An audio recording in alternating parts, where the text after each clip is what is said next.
All right, guys, good morning. Good morning. Welcome aboard to the Morning Note. My name is Carlos Garcia, founder and CEO of Gar Capital. It is Thursday, June 22nd, 2023. Thanks for taking the time out of your day to join me this morning and every morning at 9 a.m. Eastern Standard Time. Let's go ahead and get started. Dow futures down about 85 points this morning. Not the best close yesterday. NASDAQ 14,996, below 15K. We're going to talk about that level. We're going to talk about 4,400 S&P. That's below it now on the future side. 10-year Treasury yields 3.76%. Dollar index 102.18. That's green. 1381 on the VIX, up 4.62%. Good morning, Zoom Balloon. Glad to have you on board. 70.49 for crude oil, down 2.8%. Gasoline futures 2.46 or $2.46, down about 3%. Silver futures 22.54, down about 1.16%. Copper up as well, 0.27%. Euro dollar, I'm watching this very closely. 109.81. We got above 110 this morning, pulling back a little bit on the dollar strength. 142.22 for the dollar yen, up 33 pips. The pound dollar, the Bank of England raised 50 basis points in terms of their central bank interest rates. 127.51. That's down about 14 pips. Bitcoin futures above 30,000. We played Mara this week, up 0.45%, 19.14 on Ethereum. Good morning, class. I always wanted to say that. Good morning, class. Yes, it is a roller coaster on Tesla. I did have Tesla yesterday morning. The 280 calls. That was a signal. Everyone took it for 40. I held it. Got 55% since we had a little push in the morning, and then a complete fade with Powell. Still have this gap to fill here at 235.06 if we get there.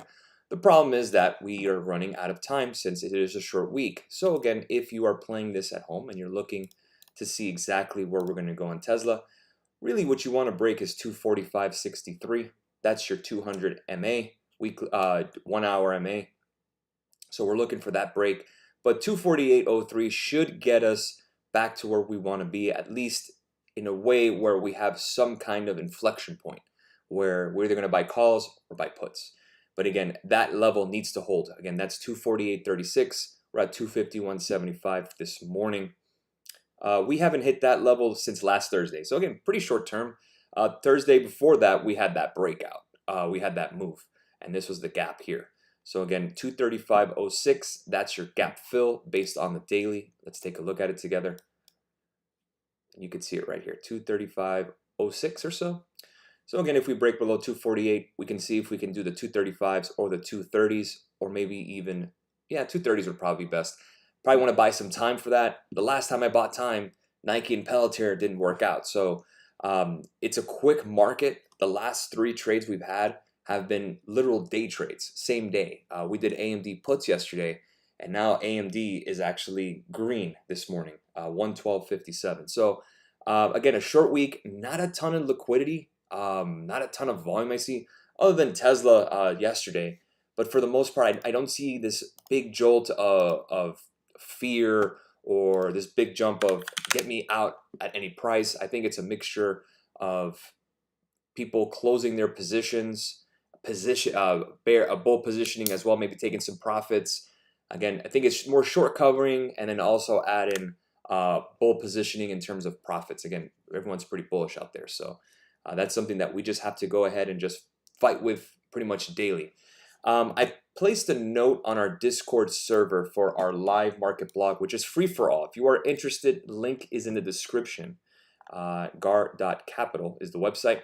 And I wrote this. I go, there's my thoughts on the session. I go, really, yesterday, all day today was the US dollar and technicals giving us a roadmap. Powell spoke about the pause and hikes that really wasn't a pause, etc., etc. A bit hawkish, but not hawkish enough to boost the dollar. Stocks fell really on the NASDAQ and mega cap names. Tesla reversed this morning's move higher. This is all from yesterday, guys.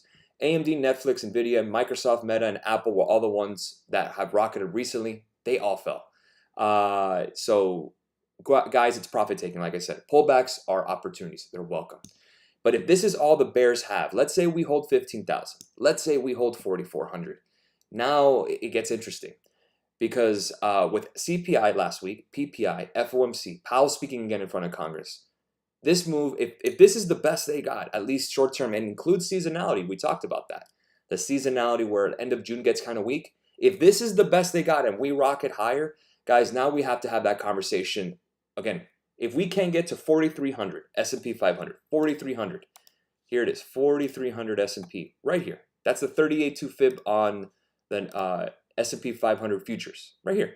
Just get us back to August highs. If we don't get there, in my opinion, within 45 days, that gives you the full of July, that gives you the end of June, the seasonality. If we're still up at these levels after July and after June, with all that seasonality, all-time highs are probably coming. That's in the conversation. So again, the bears are running out of bad news, and FOMO is starting to gain steam regarding the investment advisors, hedge fund managers, and also mutual fund managers. It's hard to explain to your investors or your boss that you missed this big rise because you were bearish and you were holding cash while Nvidia, Meta, Apple, Microsoft, all these names were soaring. And it's kind of hard when you have energy and healthcare still trading like it's 2022 without shifting their narrative, shifting the perspective where, we were oversold in October. There was a bottom. So again, if you are a fund manager, if you're a mutual fund manager, if you're a hedge fund manager, if you're a quant, if you're a technician, whatever part of Wall Street that you want to say, again, if this is the best they can do, if we cannot get 4,300 within 45 days, again, that's pretty unlikely. But if it does happen, all-time highs are coming this year. I'm pretty confident saying that. A couple of weeks ago, I talked about that. I said, I wasn't really like, no way. Now it's around, 10% chance we get to all-time highs? Guys, that's 4,800. That's only, 300 points from the recent peak. That's not exactly difficult to get. You get a strong Q4 like November and December as well. That's all you need. Obviously, October seasonality looms. You throw in 2008, you throw in 2002, 2001 in terms of the bubble and the tech bubble, and then you also have the housing crash. Again, that kind of skews the numbers. But looking at S&P 500, you could see it here again. That's the money level, 4,300, and that's your 20-day. So again, to me, if you're looking to get in terms of maybe playing a trade for a long, 4,300 is the level of support, at least short term. If we don't get back above 4,500 S&P 500, 4,300 is coming. Again, or we could just chop around. But again, I think that we're more likely to get to 4,300 than get back to 4,500. And remember, we're at 4,398. So again, I think 4,300 is more likely because of seasonality and because of profit taking. Complete technicals, that's it. Doesn't mean the stock market's going to crash. Doesn't mean the world's ending. It just means that we need nice pullbacks. Again, what do we want in a bull market, guys? We want structured pullbacks on support with bulls defending those levels long term. That's it. We need markets to pull back, period. Markets were heavily shorted since last week, and they've been shorted still. Same thing. Appreciate the Forex free guide. Started my funding my account challenge off with the back of it, up 2% the first 2 days. Very, very cool. I have a euro dollar long. I'm red now. But again, you could see here the nice breakout. We got in. Let me see where I got in. See that Forex. All right, gold. We are long gold. We are short gold. But again, 109.73. We got in. God, where did we get in? On 109.80. So we're down to about 7 pips at the moment. We got as high as 28 in the morning. I thought with that BOE rate hike increase, that may have gave us a little bit of juice. We have traded this euro dollar before, and we've kind of got 40, 30, 20 pips or so. It's not as sexy as a dollar yen or in futures, but I still think that we have a nice setup here for euro dollar long, and I posted this on Twitter as well. And again, guys, we're just looking for this support here to hold and to get us to 111. 111, I'll take it. And if we do continue to go higher, then we can start looking at possibly 114.76. And I believe that will happen eventually this year. Why? Because I think the dollar is going to continue to go down. So take a look at the dollar. You have support at 100.8. We talked about this in Q1. Below 100 on the dollar is coming. I said that that's going to come in the summer. We are pretty damn close, but we're getting a little bit of a bounce here on the dollar. I don't have any news on why that is happening. Let's see it. Okay, I got some news here regarding Micron. I got some news regarding Meta. But anything with the dollar, I don't have. So we're just going to keep an eye on the technicals. But again, you could see 101.91.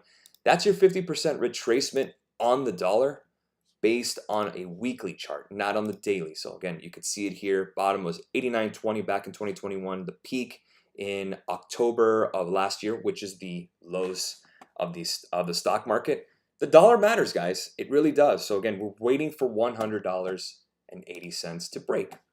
So euro dollar needs a little love. Let's go and take a look at gold. Gold we have short. Yes.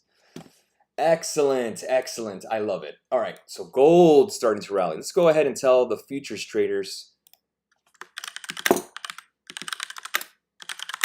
so everyone know. And then we are short at 1935. We're now up 6, plus 6. And again, it may sound like it's not a lot, plus 6, but understand when you're trading futures, look at how much the moves are. The tick is $1. Each tick, that's 10 cents of a move. So that's $1 based on the micros. If you do a full gold position, it's $10 a tick. So again, you may not think, well, stupid, $1, that's it? Like that's all I'm getting here on gold? It's exponentially increased based on the number of contracts. It's not the same as NQ or NASDAQ futures or S&P 500 futures. This is commodities trading, very difficult. So again, we talked about this triple bottom. We know where we're going. Let's take a look at the daily. Shout out to the guard team talking about gold shorts. Months ago, we were talking about that, below 1963. So now we're taking a look. Take a look here at the daily. Let me delete this open interest. Now we're cooking. And here's our money target, 1909 on the daily. We're below the 100, we're below the 20, we're below the 50. We still got the 200-day MA, which is 1854. In my opinion, if gold gets there, you're buying there. But right now, I still think you're net short on gold. You could see that we're continuing to go down, sliding down. And again, you can chalk it up to there's no fear in the market. You know, we know that gold is one of those things that is it's a safe haven. Maybe people are just feeling a little more frisky in terms of risk, but you can see just a downward trend on gold. Break down the support. It's pretty much textbook in terms of gold. So again, 1909, in my opinion, is pretty much coming, and that's what we're going to look for. 1909 right there. Let's see if we get it. We're looking pretty good. Seemed like the rally was just a short squeeze. Well, yes, technically, yeah, it was a short squeeze. But again, you're seeing a broadening out of the buys as well. You're also getting some strength in other names, you know, cyclicals as well. It's not just mega cap tech. Granted, they are the ones leading the way. But, you know, you're also getting some names that were beating down last year. They're starting to boost too. Hell, you know, it's just a big rotation at the end of the day, guys. You know, you had healthcare last year leading the way. I'm a UNH shareholder. That has pulled back. If you were an ExxonMobil, Chevron shareholder last year, you played oil with us since 2021, you had a great SOAR job, and now you're pulling back. It's just rotation now. Again, do you want to have oil where gas is falling down in price? We know there's peak oil in terms of, you know, electric vehicles on the road. Do you really want to be a part of that? Again, I like oil and energy companies at a good price, paying a nice dividend. But if you really want growth, you can't go wrong with tech at this point. You almost can't. You know, the big mega cap names have the money to weather the storm. The stock price, not so much, but now you can see that things are changing. The gold short and the euro long you posted both hit TPs. Nice, hey, nice. Hey, Carlos, do you think Tesla is going to drop more? Yeah, I talked about it actually first thing this morning. In terms of, is it going to drop more? Well, we're at support. Again, we're just at an inflection point. Again, it could be one way or another. Right around that 249 area.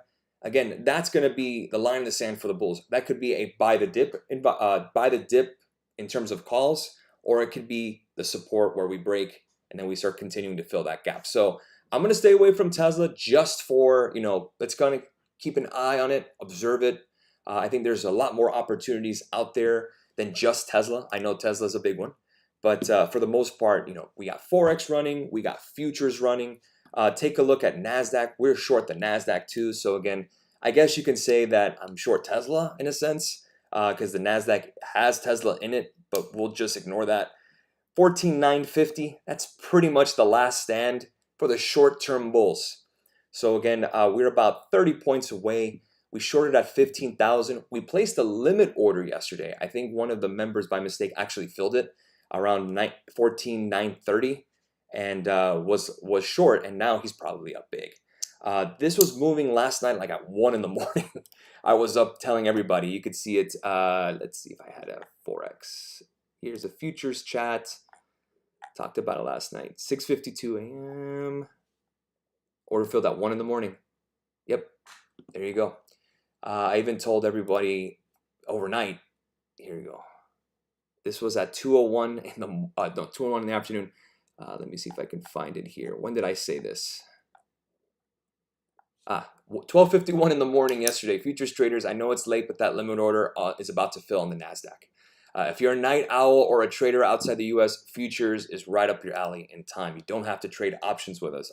We just don't only do options. I think that's what everyone kind of knows us by. But guys, really, once you do something over and over, and I've been doing this almost 9 years, it's all the same. It's all the same freaking charts, to be honest. And once you learn, you get better. I apologize for looking extremely haggard. I've been up since 2 a.m. No, I went to bed at 2 a.m. I've been up since 6. So this is kind of the deal with futures trading. Again, if you don't care about sleep, futures is your thing.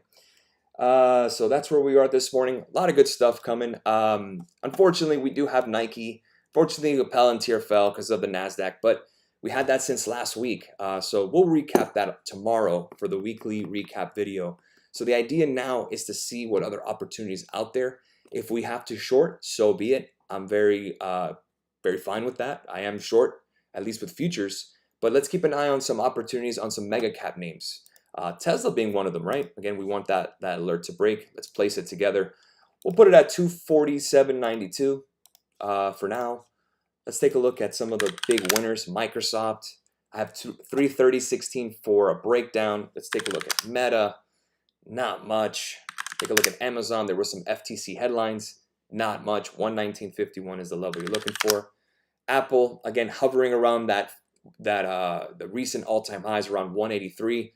185 is a very tough level to crack. For some reason, the Apple charts, it's almost like the half Dewey Decimal System. It goes by fives. I remember when 155 was a tough level to break. I remember when 175 was a tough level to break. Now it's 185. So in a weird way, and I've traded Apple for years, it's always like that number 5, the power of 5, where, you know, that's kind of that resistance short term, and then it eventually breaks out. So let's go and take a look at NVIDIA, the darling. Again, we need to get it below 406. You can see that pretty much just chopping around. AMD does have a gap to fill here at 109.64. We played puts yesterday. We had the 114 puts. That is deep in the money. In terms of anyone who still has the runner, enjoy it. I will track it for you guys. I closed it for I think it was 120% same day. So nice job there. Again, if you kind of want, I know a lot of guys out there that trade with us, or those that want to trade with us, they want instant gratification and they want bags immediately. And really the only way you do that is playing reversals and 0 DTEs, very short term, or 1 DTE. So again, let's say, for example, everyone is short, right? If you want to make that quick money, if that's your thing, you're looking for reversals, meaning you're trying to buy calls, because those premiums have shifted so much to the other side. And since we're almost in a kind of a pendulum swing, that's really a result of low liquidity. Again, we're starting to get into the dog days of summer. Right around July, if anything, we might expect to melt up, but don't expect a lot of volatility. Things could change. But again, remember, guys, we don't have anything going on. We have like a GDP number coming. And then we have what in July? We have an FOMC, where we already paused for now. And then we have some earnings in July, mid-July, starting with the banks. So kind of a whole lot of nothing. If you're looking to take a vacation, this might be the time to do so. Would you be buying TMF here with cuts on the horizon? I don't know what TMF is. TMF is Directions Bull ETF. I would not buy a leveraged fund for that. I think you can go to TLT for longer, for a long, but you need to get above 109.79. I still think rates are going to fall, but you know, we need inflation to fall just a bit more. But I would not do bond directional ETFs, you know, 3 times leverage or anything like that. You're better off just buying TLT. Okay, futures, guys. Let's see what gold is. All right, gold's pushing up a little bit, but we are green. NASDAQ pulling back. I'll keep an eye on the euro dollar for my Forex team as well. We're down about 6 pips, but I'm glad to see that one of our guys got it and they TP'd on it. So we would love to have you on board, guys. We'd love to teach you. We'd love to help you, answer your questions. It's always fun in our Discord server. Time to get to work. Have a great rest of your day. Enjoy your trading Thursday. We will see you tomorrow for the next morning note.